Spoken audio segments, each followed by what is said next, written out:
జీవిత బీమా ఆరోగ్య పాలసీలపై కేంద్ర ప్రభుత్వం జీఎస్టీ రద్దు చేయడంపై కాకినాడ, పిఠాపురం, పెద్దాపురం ఎల్ఐసి ఏజెంట్లు మాజీ ఎంపీ వంగ గీతా విశ్వనాథ్ను కలిసి కృతజ్ఞతలు తెలిపారు. ఎల్ఐసి ప్రీమియంలపై జీఎస్టీ రద్దు చేయాలని ఆల్ ఇండియా ఎల్ఐసి ఏజెంట్ల ఆధ్వర్యంలో గత 11 సంవత్సరాలుగా నిరసన కార్యక్రమాలు నిర్వహించామని, ఈ సమస్యపై గతంలో ఎంపీగా ఉన్న వంగ గీతా విశ్వనాథ్కు విన్నవించుకున్నామని అన్నారు. అప్పట్లో ఆమె పార్లమెంట్లో ప్రస్తావించడంతో పాటు ఆర్థిక మంత్రి నిర్మలా సీతారామన్ను కలిసి సమస్యను వివరించారని, అప్పటి ఆమె కృషి ఫలితమే ఎల్ఐసి ప్రీమియంలపై జీఎస్టీ రద్దు అని ఏజెంట్లు తెలిపారు. అందుకే ఎల్ఐసి ఏజెంట్లందరం వంగ గీతా విశ్వనాథ్ కృతజ్ఞతలు తెలియజేశామని అన్నారు. ఈ కార్యక్రమంలో రావుల మాధవరావు, రామకృష్ణ, సత్యనారాయణ, రెడ్డమ్మ సత్యనారాయణ, రాంబాబు, గోపిప్రసాద్, వంగ, త్రిమూర్తులు తదితరులు పాల్గొన్నారు. ఇదే మొత్తంగా మీరు ఓవరాల్ గా ఒకటి ఇచ్చారు. హెల్త్ ఇన్సూరెన్స్ నేను విడిగా మాట్లాడాను హెల్త్ విషయం వచ్చినప్పుడు, అట్లాగే రకరకాల పాలసీలు, అలాగే జిఎస్టీ అండ్ ఇది కూడా అంటే జిఎస్టీ మామూలు పాలసీ మీదే కాదు, పెనాల్టీ మీద జిఎస్టీ కూడా అనేది చాలా దారుణమైన విషయం అని చెప్పి అప్పుడు మాట్లాడటం, ఇట్లా నాకు అవకాశం వచ్చింది. నాకు అవకాశం రావటం, మాట్లాడటం, ఫస్ట్ టైం మాట్లాడటం, తర్వాత మీ అందరూ కూడా ఇక్కడ సమావేశం ఏర్పాటు చేశారు. మీ స్టేట్ నేషనల్ లెవెల్ లీడర్స్ని పిలిచి ఇక్కడ ఒక సమావేశం ఏర్పాటు చేశారు.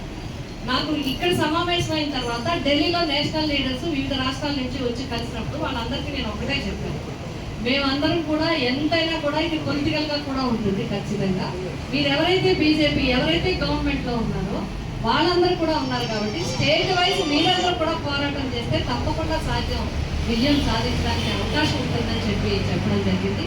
ఇది నియాకి విజయం అని నేను ఎందుకు అంటున్నానంటే, సాధారణంగా ఏదైనా సాధించాలంటే సంఘం బలంగా ఉండాలి, సంఘం ఐక్యంగా ఉండాలి, సంఘంలో క్లారిటీ ఉండాలి, విషయం మీద అవగాహన ఉండాలి.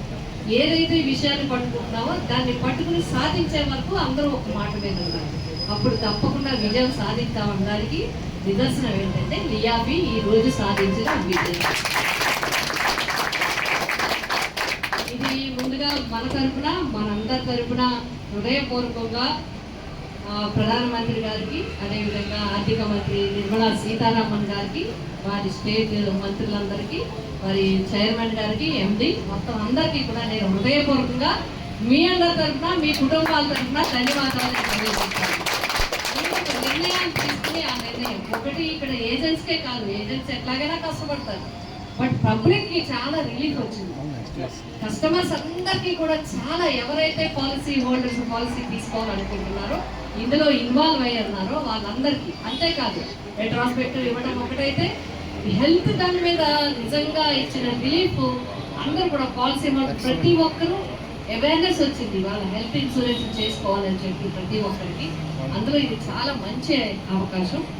మరి అదేవిధంగా పార్లమెంట్లో మీకు ఇక్కడ ఒక నిమిషం టైం ఉందంటే నేను ఒక విషయం చెప్తాను. ఎందుకు అంటే నేను ఒకటి చెప్పదలిచాను, నేను ఏది మాట్లాడినా ఒకటి నాకు అవకాశం పార్లమెంట్కి వెళ్ళి లోక్సభ నుంచి మొట్టమొదటి కాకినాడ లోక్సభకి మొట్టమొదటి మహిళా ఎంపీగా నాకు అవకాశం జగన్మోహన్ రెడ్డి గారు నాకు ఇచ్చారు. అలాగే రోజులో మాట్లాడాలంటే టైం ఇవ్వాలంటే లీడర్ సపోర్ట్ ఉండాలి. మరి మన డివిజన్ పరిధిలో ఉన్న 20 బ్రాంచీలు ఏజెంట్లు అందరూ కూడా మనం సమావేశపరచాలి.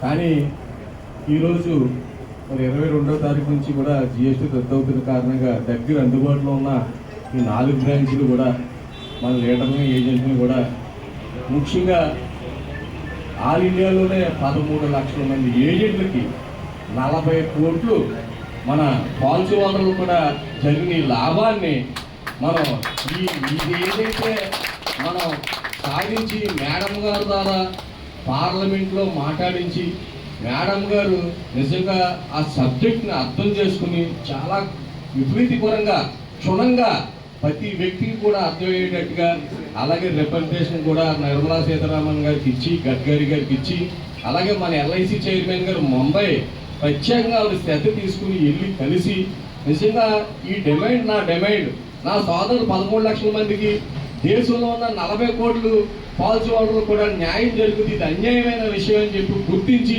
నిజంగా ఈ విషయాన్ని భుజాన్ని వేసుకుని ఇది ఏ కోసాన్నైనా సరే సాధించాలి, ఇది ఏదైనా సరే ఇది న్యాయమైన డిమాండ్ అని చెప్పి ఆవిడ మనస్కరించి నిజంగా ఈ విషయాన్ని మాకు సాధించినందుకు ఆవిడకి జీవితాంతం కూడా ఏదంటే కాదు 40 కోట్ల మంది పాల్గొని కూడా రుణపడి ఉండాలని చెప్పి ఈ శుభ సందర్భంగా మీ అందరూ కూడా నేను తెలియజేసుకున్నాను. వాస్తవానికి ఏంటంటే రేపు నుంచి వచ్చే కొత్త పాలసీకి జిఎస్టీ రద్దు అవడమే కాకుండా పాత పాలసీలు కూడా ప్రీమియం మీద పడ్డ ట్యాక్స్ కానీ అలాగే పెనాల్టీ మీద జిఎస్టీ కూడా మరి నిజంగా మరి లబ్ధి చేకూరుతుందంటే పాలసీ వాళ్ళు కూడా చాలా ఆనందదాయకంగా ఉన్నారు. నిజంగా ఇది చిన్న బిల్లింగ్ కాదు, చిన్న విషయం కాదు. ఇది నిజంగా పరిగణలోకి తీసుకుంటే మరి ఆల్ ఇండియాలో ఇంతమంది ఎంపీలు ఉన్నందుకు అందులో ముఖ్యంగా మరి నా సమస్యగా భావించి ఆవిడ మొట్టమొదటిగా గలం ఇప్పి మన సమస్యను అర్థం చేసుకుని ఇది నిజంగా ప్రజలు కూడా పాలసీ వాళ్ళు కూడా ఇబ్బంది పడుతున్నారనే ఉద్దేశంతో నిజంగా ఆవిడ మాట్లాడి సాధన చేసి సొంత ఖర్చులతో బొంబాయి వెళ్ళి ఎండీని కలిసి చైర్మన్ కలిసి గడ్కరీని కలిసి అలాగే మన నిర్మలా సీతారామన్ ఫైనాన్స్ మినిస్టర్ కలిసి రిప్రజెంటేషన్లు ఇచ్చి మళ్ళీ ఫాలో అప్ చేసి దానికి రిప్లైలు తెచ్చి నిజంగా ఒక మనక ఎంత యాజిటేషన్లో మనం బయట ఉన్నామో లోన ఆవిడ థియరిటికల్గా ఎంతలా పనిచేయాలో అంతా కూడా గట్టిగా పనిచేసి నిజంగా ఈ విజయాన్ని సాధించడానికి మొట్టమొదటి వ్యక్తిగా మరి మనందరం భావించి మరి ఈరోజు కార్పొరేషన్ తరఫున ఎంప్లాయీస్ అయినా సరే అలా పాలసీ వాళ్ళు అయినా సరే ఏజెంట్లు అయినా సరే వాళ్ళ ఫ్యామిలీకి మన జిఎస్టీ కోసం మన 2013-14 నుంచి ఇప్పటి వరకు సుమారు 11 సంవత్సరాల పాటు మన అనేక సందర్భాల్లో ధర్నాలు వివిధ స్థాయిలో డివిజన్ స్థాయిలో బ్యాంక్ స్థాయిలో ఆల్ ఇండియా స్థాయిలో చేయడం జరిగింది. అనేక పాలసీదారులతో మనం కొంచెం కొన్ని పాలసీలు కూడా మనం రాకుండా పోయినాయి జిఎస్టీలో.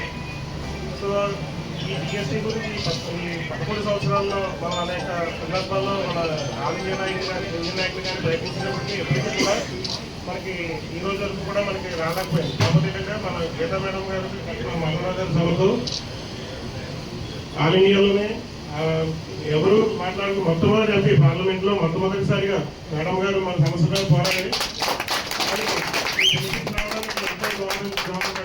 గారు తర్వాత చాలా మంది మాట్లాడినా ఫస్ట్ క్రెడిట్ మాత్రం మేడం గారికి. ఎందుకంటే ఆవిడ మాట్లాడటం వల్ల మొత్తం ఇండియా అంతా కదిలింది.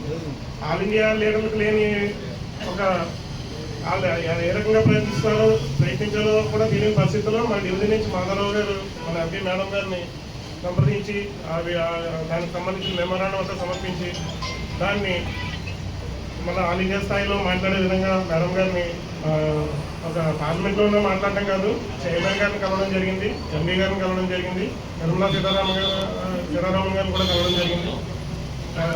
ఒకసారి 2 సార్లు ఏదో ఎంపీ మాట్లాడమంటే మాట్లాడతారు, కానీ మన సమస్యల మీద తన సమస్యగా తీసుకుని ఒక ఫ్యామిలీ మెంబర్ లాగా తను కూడా ఒక ఏజెంట్ లాగా ప్రయత్నించి అక్కడ ప్రయత్నించారని అనిపించింది నాకు. సో ఆ రకంగా మనకు సహాయం చేసిన మేడం గారికి మా parliamentary all India union agents తరఫున కృతజ్ఞతలు తెలియజేస్తూ థ్యాంక్ యూ.